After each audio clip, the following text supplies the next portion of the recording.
আত্মপ্রচারে মুখর থাকলেও বিশ্বকাপের ফাইনালে নেই নিজেদের বিশ্বসেরা দাবি করা রিয়াল মাদ্রিদের কোনো প্লেয়ার।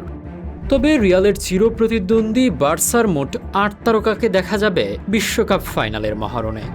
বিশ্বের অন্যতম দামি এবং তারকায় ঠাসা স্কোয়াড নিয়ে বছর জুড়েই আলোচনায় থাকে রিয়াল মাদ্রিদ। ক্লাব ফুটবলে নিজেদের শ্রেষ্ঠত্ব নিয়ে তাদের অহংকারের কোনো কমতি নেই, কিন্তু আন্তর্জাতিক ফুটবলের সবচেয়ে বড় এই মঞ্চে এসে তাদের সেই দম্ভ পুরোপুরি মুখ থুবড়ে পড়েছে।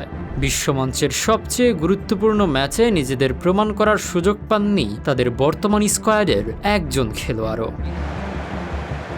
আগামী ২০ জুলাই মেগা ফাইনালে শিরোপার লড়াইয়ে নামছে বর্তমান চ্যাম্পিয়ন আর্জেন্টিনা এবং ইউরোপের পরাশক্তি স্পেন।